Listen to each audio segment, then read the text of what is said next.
금자씨, 빨리 도망쳐. 빨리 여길 나가라고. 네, 순자씨, 지금 무슨 소리 하세요? 다음은 당신 차례야. 그러니까 빨리 도망가. 동네 카페에서 독서 토론 모임을 하던 옆 동네 박순자 씨는 느닷없이 자리에서 벌떡 일어나며 제게 소리치고는 도망치듯 뛰쳐나갔습니다. 그때까지만 해도 저는 순자 씨가 갑자기 몸이 안 좋아 주책을 부리나 보다 싶었죠. 하지만 곧 알게 되었습니다. 박순자 씨의 절박한 외침은 저를 살릴 마지막 경고였다는 것을. 안녕하세요. 저는 김금자라고 합니다.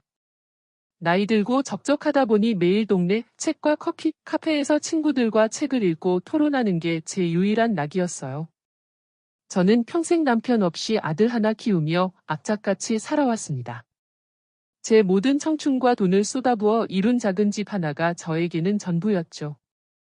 이제 겨우 아들 김명수가 번듯하게 직장 잡고 결혼의 며느리 최은주와 손주까지 봤으니 남은 인생은 홀가분하게 즐기려 했습니다.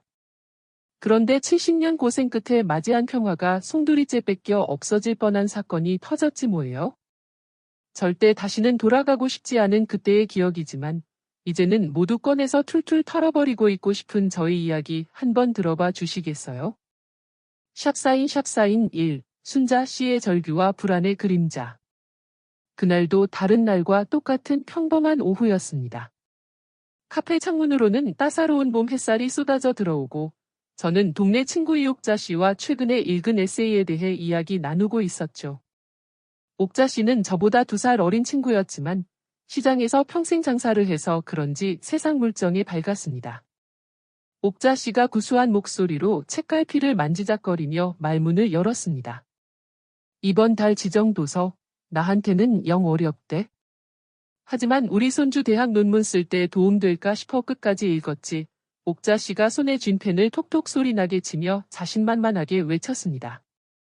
저는 제 책을 슬쩍 들여다보며 피식 웃음을 터뜨렸어요. 어이구, 옥자 씨, 그 소리 몇 년은 들은 것 같네? 그러고 맨날 나한테 질문만 하잖아요. 바로 그때였습니다. 옆 테이블에서 커피를 마시며 신문을 보던 옆 동네 박순자 씨가 갑자기 자리를 박차고 벌떡 일어섰어요. 순자 씨는 평소 말수가 적고 조용한 성격이라 더욱 놀라웠습니다. 김금자. 어서 여길 빠져나가. 빨리 도망치라고. 다음은 당신 차례야. 순자 씨는 뜬금없이 제 이름을 부르며 고함을 지르더니 손에 쥐고 있던 종이컵을 허공에 확 뿌려버렸습니다. 종이컵이 힘없이 흩날리며 카페 바닥으로 후두둑 떨어졌어요. 순자 씨는 귀신이라도 본 사람처럼 새파랗게 질린 얼굴로 문 쪽으로 죽으림을 다해 뛰어나갔습니다. 저 양반이 오늘 왜 저런데? 갑자기 노망이라도 났나? 옥자 씨가 황당하다는 듯 고개를 갸우뚱하며 물었습니다. 저 역시 어안이 벙벙해서 순자 씨가 뛰쳐나간 문 쪽만 멍하니 바라보고 있었죠. 그런데 잠시 후 문이 쾅 하고 거칠게 열리더니 박순자 씨의 아들 김도식이 숨을 헐떡이며 뛰어들어왔습니다. 엄마. 우리 엄마 어디 계세요? 도식 씨가 땀으로 젖은 얼굴로 카페 안을 휙휙 둘러보았습니다.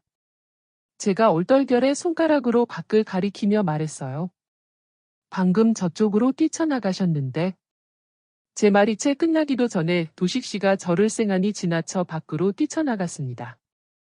얼마 지나지 않아 밖에서 시끄러운 소리가 들려왔어요. 엄마. 제발 좀 이러지 마세요. 이제 말 좀 들으시라니까요. 책을 읽던 저희는 모두 약속이라도 한 듯 창문으로 우르르 몰려갔습니다. 도식 씨가 순자 씨의 팔을 붙잡고 차 쪽으로 억지로 끌고 가려고 안간힘을 쓰고 있었어요. 순자 씨는 땅에 발을 받고 버티며 악을 썼습니다. 이거 놔. 난 절대 안 가. 고급 요양원 같은 데는 죽어도 안 간다고. 엄마. 거기가 얼마나 좋은 덴데요. 시설도 깨끗하고 간호사들도 많고. 제발 제 말 좀 들으세요. 도식 씨가 거의 순자 씨의 멱살을 잡아 끌다시피 하며 기어코 차 쪽으로 데려갔습니다. 순자 씨는 끝까지 발버둥 쳤지만 결국 힘에 붙여 차 뒷좌석에 구겨지듯 밀어 넣어졌어요. 차가 부르릉 시동을 걸고 떠나기 직전 순자 씨가 창문 너머로 저를 똑바로 바라봤습니다. 그 눈빛이 지금도 심장에 박힌 듯 생생해요. 짙은 공포와 처절한 절망, 그리고 무언가를 간절하게 경고하는 듯한 그 눈빛을요. 다시 카페로 돌아와 각자 자리에 앉았지만 독서 모임은 이미 깨진 뒤였습니다. 옥자 씨가 혀를 끌끌 찼습니다. 쯧쯧. 요즘 것들은 아주 무서워. 어떻게지 엄마를 저렇게 짐작 끌고 가듯 끌고 갈 수가 있대? 그래도 요양원이 아주 나쁜 곳은 아니잖아. 자식들한테 짐드느니 그게 나을 수도 있지. 다른 친구가 거들었지만 제 귀에는 아무 소리도 들어오지 않았습니다. 다음은 당신 차례야. 순자 씨의 그 한마디와 마지막 눈빛이 머릿속에서 계속 떠나지 않았어요. 도저히 책을 더 읽을 기분이 아니었죠. 샵사인 이 싸늘한 집, 그리고 위조된 진단서.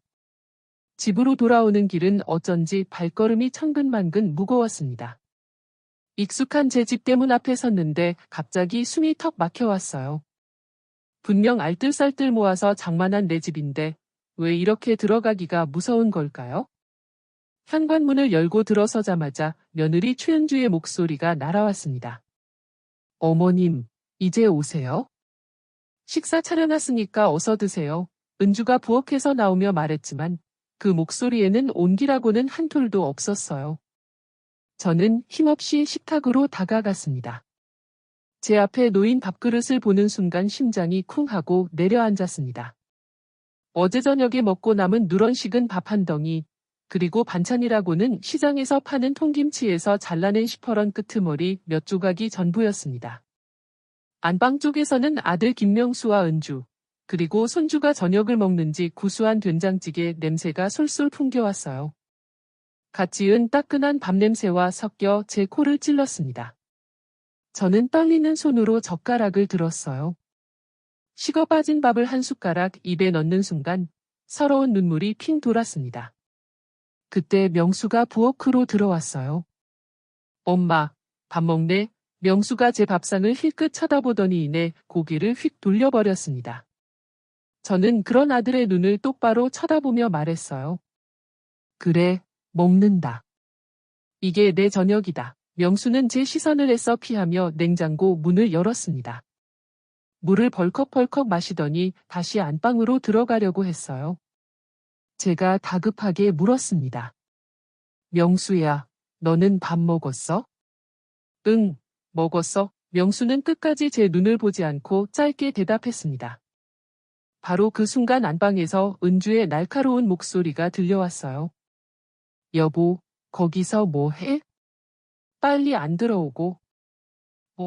금방 갈게. 명수가 화들짝 놀라며 서둘러 안방으로 쏙 들어가 버렸습니다. 저는 덩그러니 혼자 남아 딱딱한 식은 밥을 씹었어요. 밥알인지 돌멩이인지 도무지 목구멍으로 넘어가지를 않았습니다. 깊은 밤이 되었습니다. 제 방으로 들어가자 싸늘한 냉기가 온몸을 확 덮쳤어요. 은주가 제 방 보일러를 꺼버린 지 벌써 일주일이 넘었습니다. 어머님, 안 그래도 관리비가 너무 많이 나와서 걱정이에요. 이제 어머님 방 보일러는 그냥 꺼야겠어요. 은주가 며칠 전 일방적으로 통보했죠. 제가 뭐라고 하든들은 척도 하지 않았습니다. 저는 옷장에서 가장 두꺼운 소미불을 꺼냈습니다. 그걸 이불 위에 한 겹 더 덮고 머리끝까지 뒤집었었지만 한기가 뼛속까지 파고드는 것 같았어요. 그렇게 추위에 떨다 깜박 잠이 들었을 때였습니다. 방문이 달칵하고 살며시 열리는 소리에 잠에서 깼어요.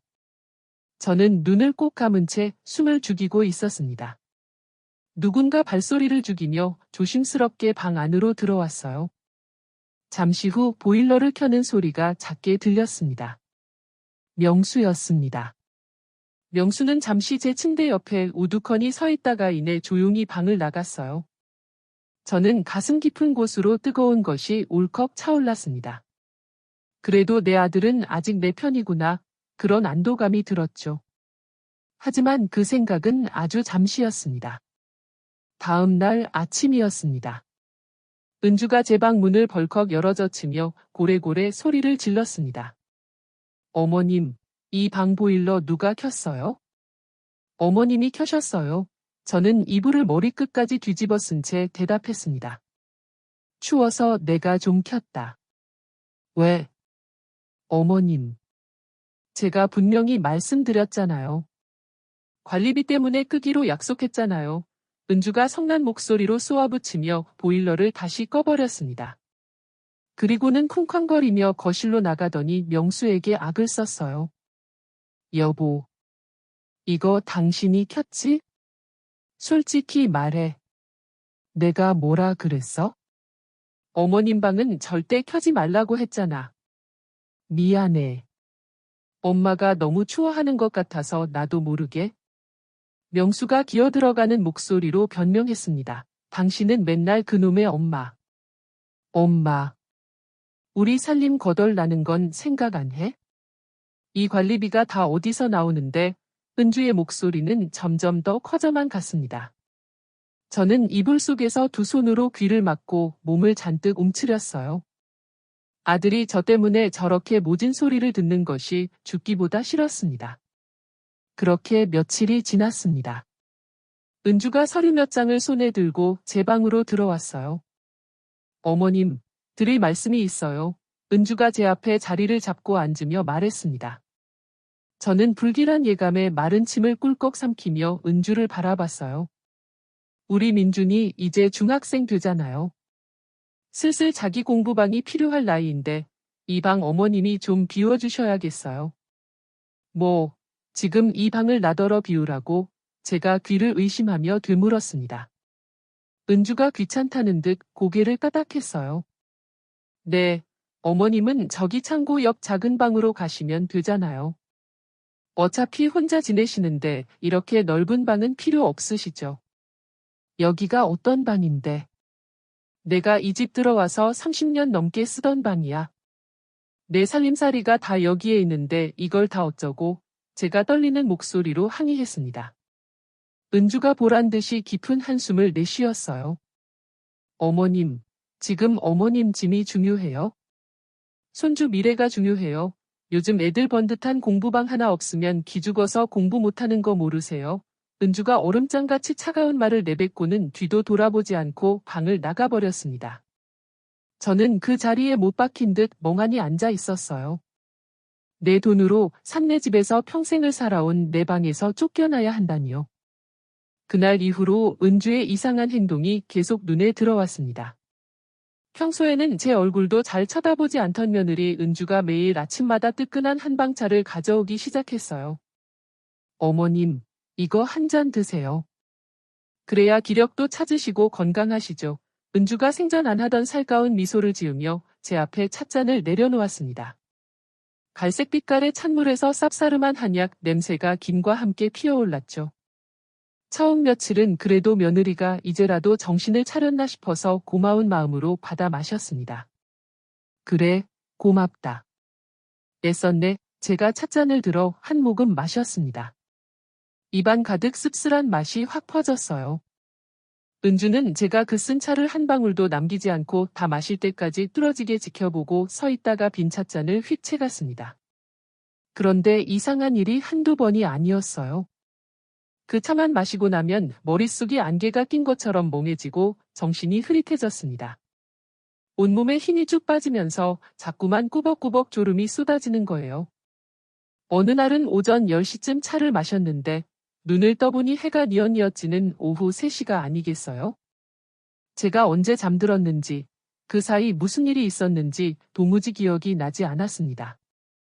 샵사인 3. 독서 모임 친구들의 도움. 그날은 뒤늦게 카페에 나가 시간을 보내게 됐어요. 옥자 씨가 커피잔을 능숙하게 섞으며 제게 물었습니다. 금자 씨, 너 요새 얼굴이 왜 이렇게 푸석푸석해? 어디 아픈 사람 같아? 아니야, 옥자 씨, 그냥 요즘 따라 자꾸 피곤하고 잠만 오네. 제가 힘없이 고개를 저으며 대답했습니다. 옥자 씨가 제 얼굴을 빤히 들여다보며 미간을 찌푸렸어요. 이상하다. 너답지 않게 요즘 왜 자꾸 꾸벅꾸벅 조는 거야? 나도 모르겠어. 은주가 매일 아침 한방차를 타주는데 이상하게 그것만 마시면 정신을 못 차리겠어. 제 말에 옥자 씨의 표정이 순간 싸늘하게 굳어졌습니다. 뭐, 한방차? 야, 김금자. 너 며느리가 주는 거 함부로 마시면 안 돼? 왜? 몸에 좋은 약재 넣고 달인 거라는데 건강에 좋은 거 아니야? 제가 영문을 모르겠다는 얼굴로 묻자 옥자 씨가 주위를 한번 쓱 둘러보더니 목소리를 바싹 낮췄습니다. 내가 시장 바닥에서 평생 사람 장사만 한 사람이야? 척 보면 알아. 너네 며느리 딱 봐도 상이 안 좋아. 옥자 씨, 그게 무슨 소리야? 눈빛이 이상하다고. 꼭 무슨 꿍꿍이라도 있는 사람 눈빛이야. 독사가 또아리 튼 눈빛, 옥자 씨가 단호하게 고개를 저으며 말했습니다. 저는 애써 웃어넘기려고 했어요. 에이, 옥자 씨도 참, 우리 은주가 나한테 살갑게 굴지는 않아도 사람 해코지할 애는 아니야. 금자 씨, 내가 괜히 훈수 두는 게 아니야. 사람을 조심하라는 거야. 사람을, 옥자 씨의 진지한 표정을 보니 마음 한구석이 괜히 서늘해졌습니다. 그리고 며칠 후였어요. 카페에 갔더니 옥자 씨가 저를 보자마자 구석으로 잡아 끌었습니다. 금자 씨, 너네 며느리 말이다. 옥자 씨가 누가 들을까 봐 주변을 살피며 조용히 속삭였어요. 어제 내가 시장 앞법무사 사무실에서 봤어. 웬 남자랑 아주 심각한 얼굴로 이야기를 하고 있더라고. 법무사에는 왜? 제 심장이 쿵 하고 바닥으로 떨어지는 것 같았습니다. 옥자 씨가 제 손을 꽉 잡으며 말했어요. 내 말이 그 말이야? 혹시 너네 집 문서라도 건드리려고 그러는 거 아니야? 말도 안 되는 소리 하지 마, 옥자 씨. 그 집은 내 이름으로 되어 있어서 어떻게 하지 못할 걸. 제가 버럭 소리치며 고개를 저었지만 목소리는 염소처럼 떨리고 있었습니다. 그래도 몰라. 요즘 세상이 어떤 세상인데. 등본이라도 한번 떼봐. 꼭 확인해보라고. 옥자 씨의 그 말이 밤새도록 귓가에서 떠나지 않았습니다. 다음 날 아침, 저는 돔이 트자마자 등기소로 향했어요. 혹시나 하는 마음에 가슴이 방망이질을 쳤습니다. 저기 등기부 등본 한 통만 떼주세요. 창고 직원에게 신분증을 내밀며 말했습니다. 직원이 컴퓨터 자판을 몇 번 두드리더니 서류 한 장을 출력해 건넸어요. 저는 떨리는 손으로 서류를 받아들었습니다. 소유자 이름을 확인하는 순간 저도 모르게 안도의 한숨이 터져나왔어요. 김금자. 다행히 아직 제 이름으로 되어 있었습니다. 하지만 불안감은 쉬이 가시지 않았어요. 그럼 은주는 대체 왜 법무사 사무실에 갔던 걸까요? 무거운 마음으로 집에 돌아오니 은주가 현관에서 화장을 고치며 외출 준비를 하고 있었어요. 어머님, 저 친구 좀 만나고 잠깐 나갔다 올게요. 은주가 핸드백을 고쳐매며 말했습니다. 저는 말없이 고개를 끄덕이며 안방 쪽을 곁눈질했어요. 은주가 나가고 현관문이 닫히자마자 저는 홀린 듯 안방 문 앞에 섰습니다. 심장이 제멋대로 쿵쿵 울렸어요. 이러면 안 되는데, 이건 도둑질인데. 입으로는 중얼거렸지만 제 발은 이미 안방 안으로 들어서고 있었습니다. 저는 곧장 옷장 문을 열었어요. 옷가지들을 하나하나 들춰봤습니다. 혹시나 싶어 침대 밑을 들여다봤습니다. 그때 구석에 놓인 작은 서류함 하나가 눈에 들어왔어요. 저는 먼지를 뒤집어 쓴 서류함을 꺼냈습니다. 작은 자물쇠가 단단히 채워져 있었어요. 저는 머리에서 씹힌을 빼내 자물쇠 구멍에 넣고 조심스럽게 움직였습니다. 손이 어찌나 떨리는지 몇 번이나 헛손질을 했어요. 딸깍. 마침내 자물쇠가 열렸습니다. 서류함을 열자 서류 몇 장이 들어있었어요. 맨 위에 있는 서류를 집어드는 순간 제 눈에 진단서라는 세 글자가 박혔습니다. 제 손이 종이를 쥔 채 부들부들 떨렸어요. 진단서에 적힌 환자 이름은 제 이름 김금자였습니다. 병원 이름은 처음 들어보는 행복요양병원이었고요. 저는 태어나서 그런 병원에 가본 적도 없었습니다. 환자 김금자는 심각한 수준의 노인성 치매로 최종 진단됨. 정상적인 사리분별이 불가능하며 재산관리 능력이 현저히 떨어짐. 보호자의 지속적인 관찰이 필요하며 성년 후견인 선임이 시급함. 진단서 내용을 읽는 순간 온몸에 피가 차갑게 식는 것 같았습니다. 제가 치매라고요? 성년 후견인 선임. 이건 말도 안 되는 거짓말이었습니다. 저는 이렇게 정신이 멀쩡한데요. 그 뒤에는 다른 서류들도 있었습니다. 집매매 위임장 초안이었어요. 제 집을 팔아치우겠다는 내용이 빼곡하게 적혀 있었죠. 위임인 이름 칸에는 버젓이 제 이름, 김금자 석자가 적혀 있었습니다. 이게 대체 무슨? 중얼거리는 제 목소리가 사시나무처럼 떨렸습니다. 이제야 모든 조각이 맞춰졌어요. 은주가 저를 정신나간 치매 환자로 만들어서 이 집을 팔아먹으려고 이런 끔찍한 짓을 꾸미고 있었던 겁니다. 저는 사진을 찍은 후 서류함을 원래 있던 자리에 도로 밀어넣고 방을 나왔습니다. 다리가 후들거려 금방이라도 주저앉을 것만 같았어요. 샵사인 4, 카페 수사대 결성과 반격 준비. 거실 소파에 겨우 몸을 기댔습니다. 그날 저녁이었습니다. 어김없이 은주가 그 한방차를 들고 나타났어요. 어머님, 오늘도 이거 드시고 밤에 푹 주무셔야죠. 은주가 아무것도 모른다는 듯 찻잔을 제 앞에 내려놓았습니다. 저는 그 가증스러운 웃음이 소름 끼치도록 무서웠습니다. 그래, 고맙구나. 저는 태연한 척 차를 받아들었습니다. 하지만 마시는 척 입만 대고 있다가 은주가 잠시 자리를 비운 사이 화분에 쪼르르 부어버렸어요. 밤이 깊어 저는 이불을 머리끝까지 뒤집어 쓰고 누워 있었습니다. 하지만 잠은 한숨도 오지 않았습니다. 한방차를 마시지 않았더니 정신이 오히려 10년은 젊어진 것처럼 또렷했죠. 자정이 넘었을 무렵이었을까요? 거실에서 은주의 목소리가 작게 새어나왔어요. 누군가와 몰래 통화하는 것 같았습니다.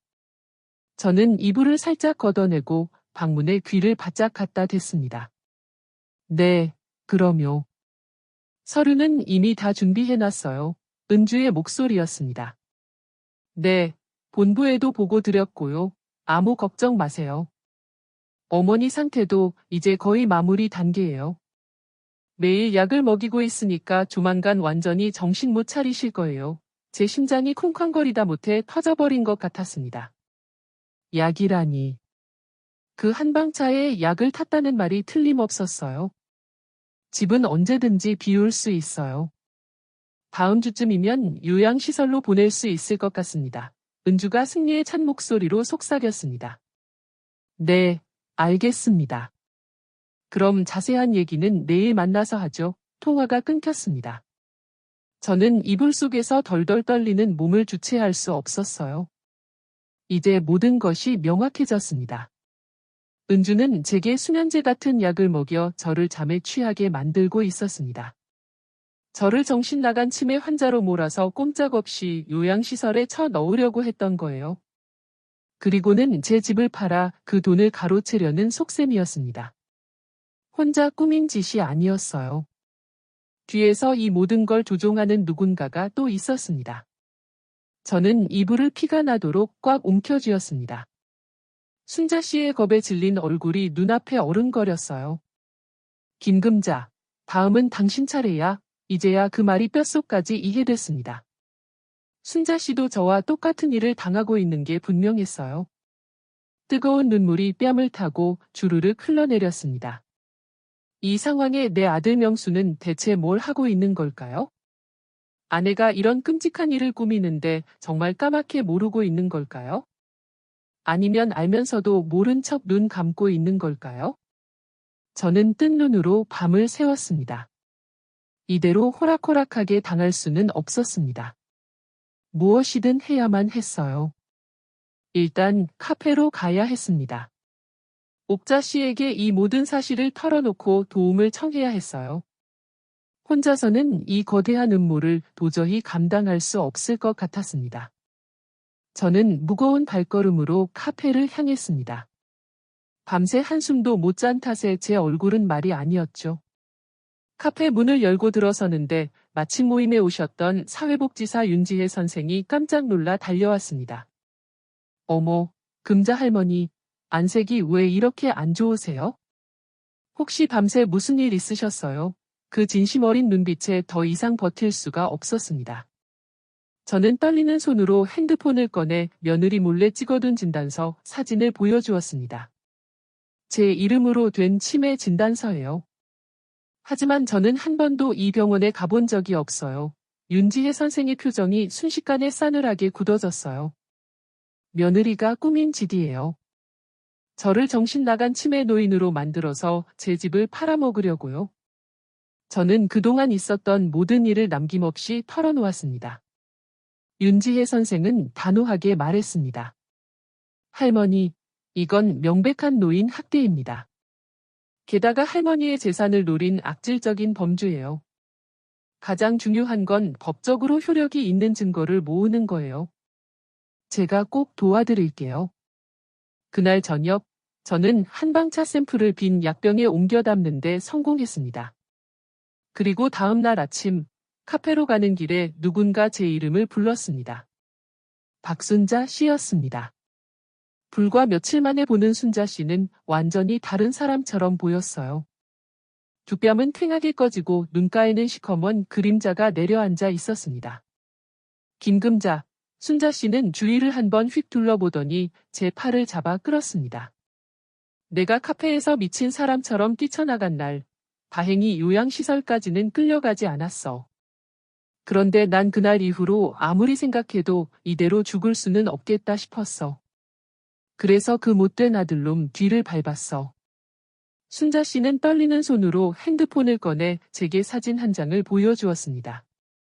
사무실 창밖에서 몰래 찍은 사진이었어요. 은주와 순자 씨의 아들 도식 씨가 마주 앉아 서류 뭉치와 돈 봉투를 주고받고 있었습니다. 처음부터 한패였던 거야. 이것들이 아주 조직적으로 우리 같은 늙은이들 등쳐먹으려고 작당을 한 거야. 순자 씨의 목소리가 분노로 떨렸습니다. 순자 씨는 주머니에서 민간조사원 명함까지 꺼내 제 손에 쥐어주었습니다. 그때 옥자 씨가 카페로 들어왔습니다. 저희는 옥자 씨에게도 모든 사실을 털어놓았어요. 저런 천하의 몹쓸 것들. 완전히 사기꾼 조직이야. 우리끼리라도 똘똘 뭉쳐야 해. 우리 카페 수사대라도 만들자고 옥자 씨가 주먹을 불끈 쥐며 말했습니다. 저희 셋은 곧바로 역할을 나누었습니다. 순자 씨는 계속 저들 뒤를 밟아 증거를 기록하고 옥자 씨는 은주가 만난 법무사 최철웅의 뒤를 샅샅이 조사하고 저는 한방차 샘플을 윤지혜 선생에게 전달하기로 했습니다. 저희 셋은 카페 구석에 모여 앉았습니다. 일은 안팎에 놓인 셋이서 작은 원을 만들었어요. 자, 그럼 오늘부터 우리 카페 수사대 출범이다.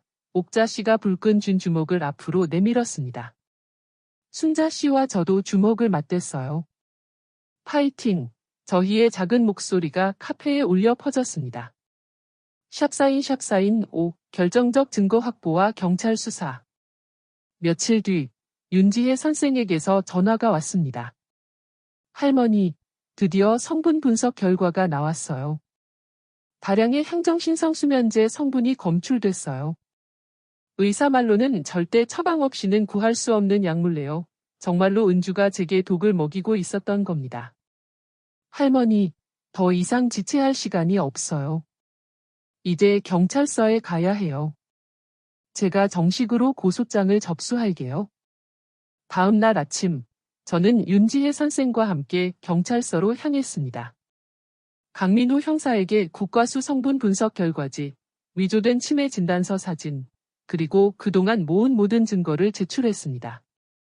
강 형사는 처음에는 시큰둥했지만 증거들을 보자마자 표정이 굳어졌습니다. 어머님, 직접 한번 말씀해 주시겠습니까? 저는 떨리는 목소리로 은주의 학대와 밤중 통화 내용을 모두 증언했습니다. 윗선이라고요? 네, 아무래도 혼자 꾸민 짓이 아닌 것 같습니다. 강 형사는 사건을 정식으로 접수했습니다. 카페로 돌아오자 옥자 씨와 동네 친구 박 영감이 저를 기다리고 있었습니다. 잘했어. 정말 잘했어. 김금자. 옥자 씨가 제 손을 덥석 잡았습니다.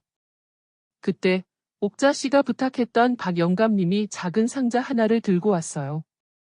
금자 씨, 다 만들었소다. 위장 녹음기, 박 영감님이 상자를 열었습니다. 안에는 손때 묻은 낡은 커피 그라인더 한 대가 들어 있었습니다. 겉은 그냥 고물 그라인더처럼 보이지만 진짜는 따로 있지. 이 안에 최신 녹음 장치를 넣었지. 박 영감님은 왕년의 나라에서 알아주는 기술자였다고 했습니다. 그날 밤 저는 박 영감님이 만들어준 녹음기, 커피 그라인더를 제 방 책상 구석에 놓았습니다. 그리고 자정이 넘었을 무렵 거실에서 은주의 목소리가 들려왔을 때 저는 재빨리 녹음 버튼을 눌렀습니다. 네, 실장님. 다음 주면 모든 게 다 끝나요. 요양원도 예약 다 해놨고 집매매 계약서도 이미 준비됐어요. 네, 본부에도 그렇게 전해주세요. 계획대로 착착 진행 중이라고요. 지난번에도 성공했다고요?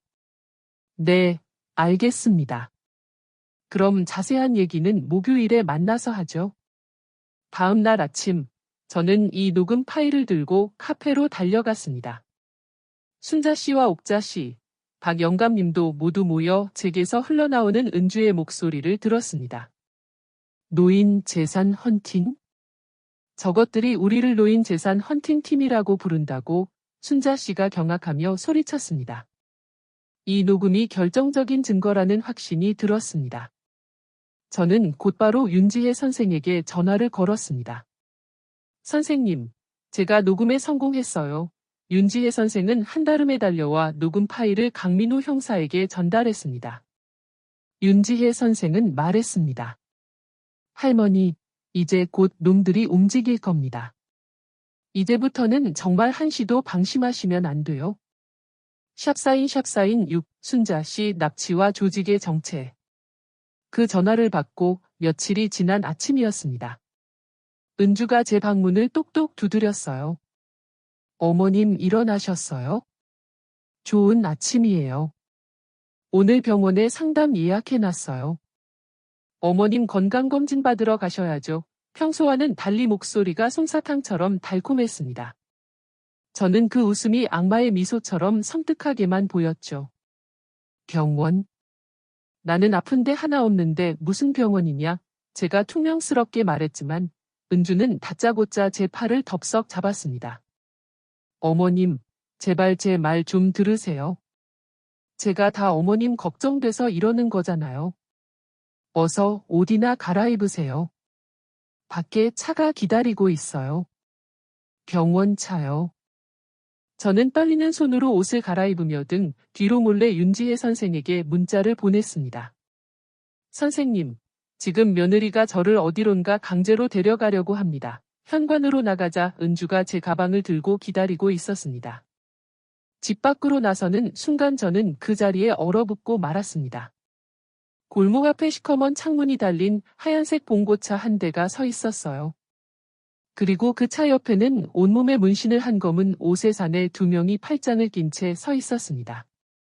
험상궂은 얼굴로 저를 위아래로 훑어보고 있었죠. 저 사람들은 대체 누구냐? 제가 겁에 질려 떨리는 목소리로 물었습니다. 은주가 제 등을 거칠게 떠밀었어요. 아, 병원 직원들이에요. 어서 가세요, 어머님. 싫어. 싫다. 나는 저 차 절대 안 탄다. 제가 버럭 소리를 질렀습니다. 그러자 은주가 제 팔을 부서져라 잡아 끌었어요. 검은 옷의 사내들이 제게 다가왔습니다. 할머니, 좋은 말할 때 조용히 타시죠. 사내 하나가 제 반대쪽 팔을 거칠게 움켜쥐었습니다. 바로 그때였습니다. 골목 입구에서 날카로운 급정거 소리가 들렸어요. 검은색 승용차 두 대가 순식간에 골목 양쪽을 완벽하게 막아섰습니다.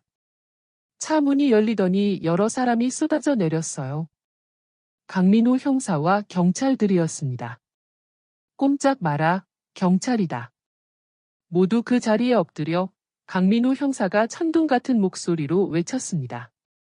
그 순간 은주의 얼굴이 새하얗게 질렸어요. 뭐예요? 이게 지금 무슨 일이에요? 은주가 당황해서 더듬거렸습니다.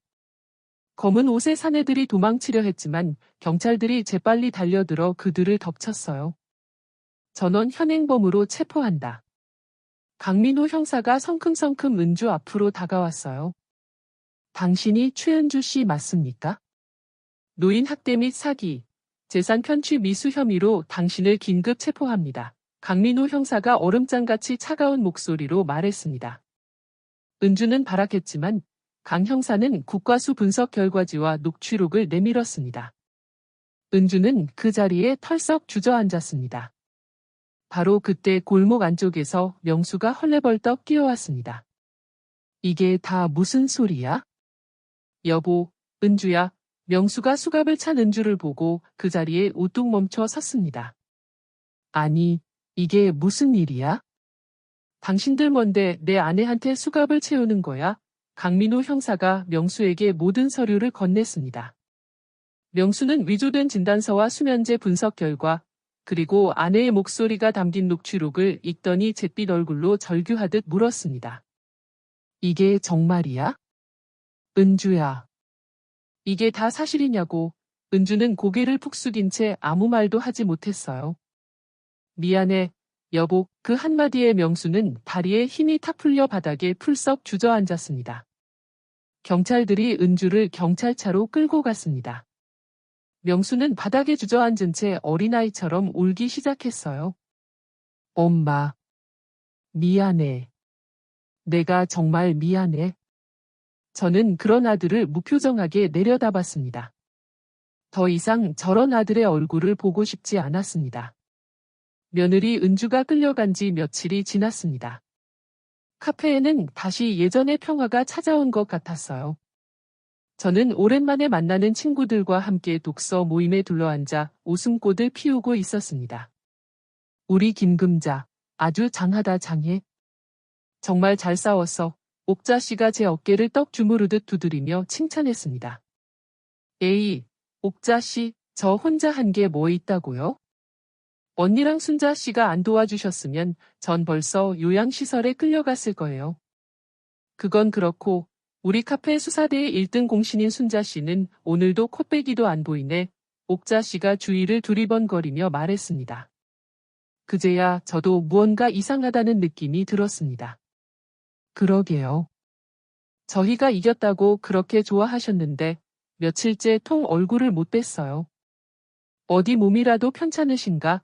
저는 핸드폰을 꺼내 순자 씨 번호로 전화를 걸었습니다. 뚜뚜뚜. 애타는 신호음만 계속 울릴 뿐 전화를 받지 않았습니다. 안 받으시네요? 이상하다. 제가 고개를 갸우뚱하며 말했습니다. 옥자 씨의 표정이 순간 굳어졌어요. 그럴 리가 없는데. 그 사람이 약속도 없이 전화를 안 받을 사람이 아니야? 혹시 무슨 일이라도 생긴 거 아니야? 설마요. 하지만 저는 불안한 마음에 집으로 가봐야겠다고 생각했습니다. 저와 옥자 씨는 서둘러 카페를 나섰습니다. 순자 씨 댁은 카페에서 걸어서 10분이면 닿는 가까운 거리였습니다. 대문 앞에 섰습니다. 초인종을 눌렀지만 집안에서는 아무런 대답이 없었습니다. 순자 씨, 박순자 씨. 안에 계세요? 옥자 씨가 목청껏 소리쳤지만 집안은 주죽은 듯 조용하기만 했습니다. 이상하다. 문이라도 한번 열어봐, 옥자 씨가 말했습니다. 저는 불안한 마음에 대문 손잡이를 잡고 살짝 당겨보았어요. 덜컥. 문이 힘없이 열렸습니다. 아니, 문이 왜 잠겨 있지도 않아? 저희는 조심스럽게 집 안으로 들어갔습니다. 거실로 들어서는 순간 저희는 숨을 멈췄습니다. 거실은 그야말로 아수라장이었습니다. 테이블은 한쪽으로 위태롭게 기울어져 있었고 의자 하나는 바닥에 나뒹굴고 있었어요. 찻잔은 산산조각이 난 채 바닥에 어지럽게 흩어져 있었습니다. 세상에, 이게 무슨, 유옥자 씨가 입을 틀어막고 중얼거렸습니다. 누가 와서 다투기라도 한 흔적 같아요. 제가 떨리는 목소리로 말했습니다. 순자 씨. 도대체 어디 있는 거야? 옥자 씨가 겁에 질려 소리쳤습니다. 바로 그때였습니다. 제 핸드폰이 요란하게 울렸어요. 화면에 뜬 것은 생전 처음 보는 낯선 번호였습니다. 여보세요? 제가 떨리는 손으로 전화를 받았습니다. 당신이 김금자 씨 맞지? 전화기 너머로 얼음장같이 차갑고 날카로운 남자 목소리가 들려왔습니다. 누구신데요? 그건 알 거 없고. 지금 박순자라는 노인네 찾고 있는 거 맞지? 제 심장이 쿵하고 바닥으로 떨어지는 것 같았습니다. 우리 순자 씨 어디 계세요? 순자 씨한테 무슨 짓 한 거예요? 시끄럽고. 내가 시키는 대로 조용히 해. 그러면 그 노인네 무사할 테니까. 경찰에 알리거나 어디 가서 입 한 번 잘못 놀렸다가는 그 노인네 목숨은 없는 줄 알아. 똑똑히 알리세요. 알아들었어? 잠깐만요. 여보세요? 제가 소리쳤지만 전화는 야속하게 뚝 끊어졌습니다.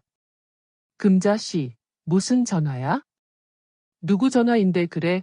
옥자 씨가 제 팔을 붙잡고 흔들었습니다.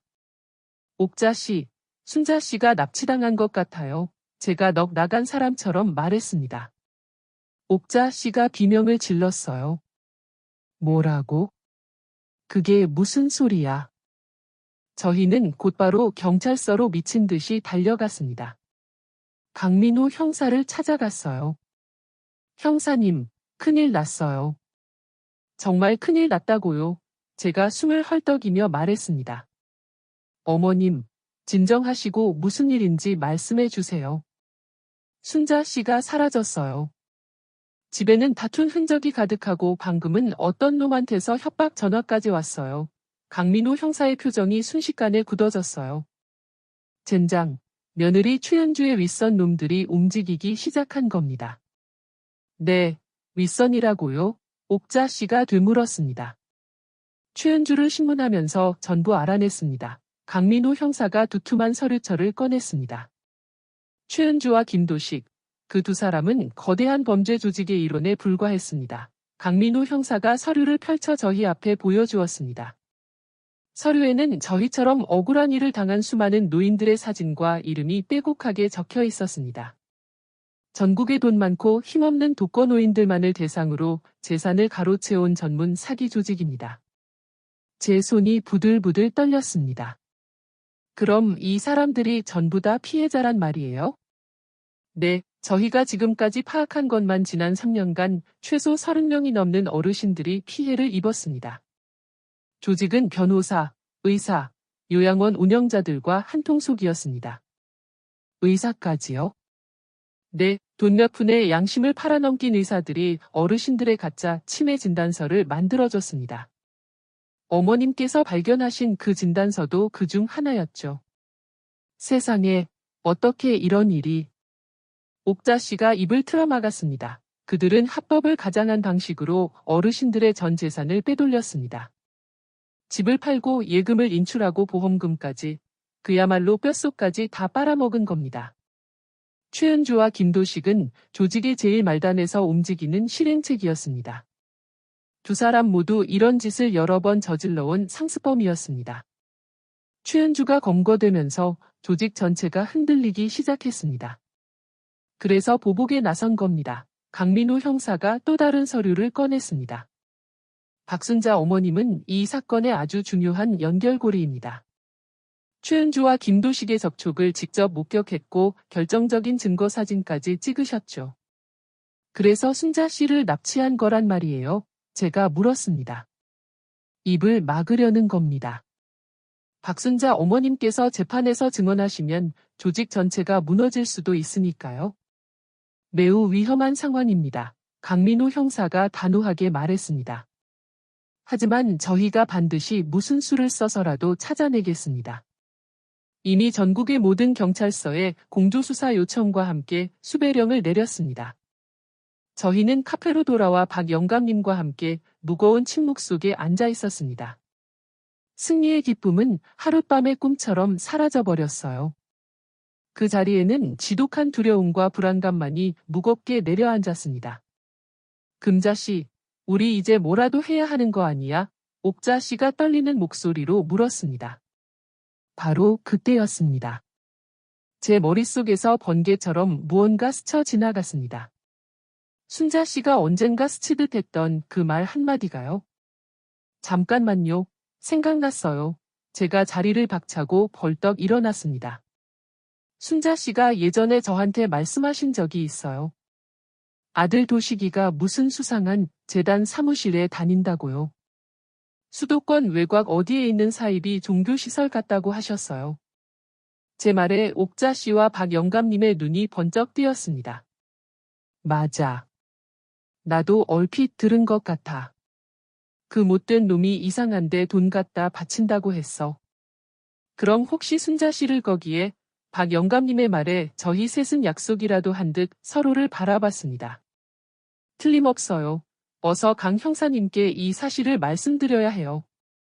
저는 떨리는 손으로 핸드폰을 꺼내 강민호 형사에게 전화를 걸어 다급하게 말했어요. 형사님, 방금 생각난 게 있어요. 순자 씨 아들이 수도권 외곽에 있는 이상한 재단 사무실 같은 곳에 다녔다고 했어요. 혹시 그곳에 순자 씨가 계실지도 몰라요.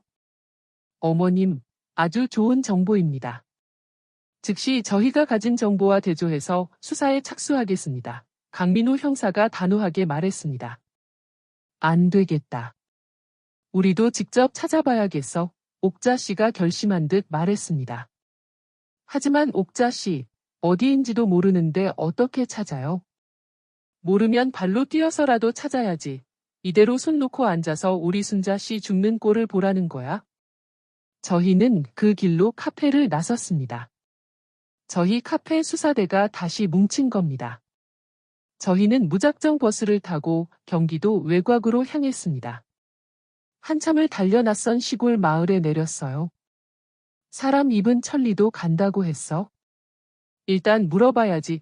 옥자 씨가 길가밭에서 일하던 할머니 한 분을 붙잡았습니다. 어르신, 말씀 좀 물을게요. 혹시 이 근처에 무슨 수상한 재단 사무실이나 큰 건물 같은 데가 있어? 재단 사무실? 저기 저 산 너머에 허름한 건물이 하나 있긴 한데. 할머니가 산 쪽을 손가락으로 가리키며 말했습니다. 근데 그 집은 좀 이상해요. 사람 드나드는 꼴을 거의 못 봤는데 유독 밤에만 꼭 귀신 나올 것처럼 불이 환하게 켜져요. 그곳이 틀림없습니다. 어서 가봅시다. 박 영감님이 말했습니다. 저희는 가파른 산길을 따라 올라갔습니다. 무릎이 쑤시고 다리가 아팠지만 누구 하나 쉬자는 말 없이 걷고 또 걸었어요. 1시간쯤 지났을까요? 앙상한 나뭇가지들 사이로 낡고 음산한 건물이 보였습니다. 저기 봐, 옥자 씨가 숨을 몰아쉬며 앞을 가리켰습니다. 저희는 조심스럽게 건물 쪽으로 다가갔습니다. 건물 앞 주차장에 검은색 차 몇 대가 서 있었어요. 저거 순자 씨 댁도식이 차 아니에요? 제가 작은 목소리로 속삭였습니다. 순자 씨가 몰래 찍었던 사진 속 그 차와 똑같았습니다. 맞네, 맞아. 저 차가 틀림없어. 옥자 씨가 흥분해서 말했습니다. 이곳이 맞나 봐요. 어서 경찰에 연락해야 해요. 저는 떨리는 손으로 서둘러 강민호 형사에게 전화를 걸었습니다. 형사님. 경기도 외곽 산속에 있는 낡은 건물이에요. 순자 씨 댁 아들 차도 여기 있어요. 위치 추적했습니다. 즉시 출동하겠습니다. 어머님들은 절대 가까이 가지 마십시오. 매우 위험합니다. 강민호 형사가 단호하게 말했습니다. 전화를 끊고 저희는 건물에서 떨어진 숲속에 몸을 숨겼습니다. 시간이 흐르고 해가 완전히 져서 사방에 짙은 어둠이 내렸습니다. 1시간쯤 지났을까요? 멀리서 차 소리가 들렸습니다. 검은색 차량 여러 대가 불도 켜지 않은 채 유령처럼 조용히 다가왔어요. 강민호 형사와 검은 옷을 입은 경찰들이었습니다. 강민호 형사가 저희 쪽으로 다가와 속삭였습니다. 어머님들, 이제 저희에게 맡기시고 뒤로 물러나 계십시오. 경찰들이 소리 없이 건물을 완벽하게 포위했습니다. 돌입, 강민호 형사의 나지막한 신호에 경찰들이 순식간에 건물로 뛰어들어갔습니다. 꼼짝 마라, 경찰이다. 모두 손들어 건물 안에서 천둥 같은 고함 소리가 터져 나왔습니다. 비명과 발소리, 무언가 부서지는 소리가 뒤섞여 들려왔어요. 10여 분이 지났을까요? 경찰들이 사람들을 줄줄이 끌고 나왔습니다. 순자 씨 아들 김도식도 수갑을 찬 채 끌려 나왔습니다. 그 외에도 여러 명의 범인들이 체포되었어요. 우리 순자 씨는요? 순자 씨는 어디 있어요? 제가 강민호 형사에게 달려가 물었습니다. 지하 창고에 감금되어 계셨습니다. 지금 구출하고 있습니다. 잠시 후 경찰 2명이 박순자 씨를 부축해서 나왔습니다. 순자 씨는 제대로 걷지도 못하고 비틀거렸어요. 얼굴은 시체처럼 창백했고 입고 있던 옷은 흙투성이었습니다.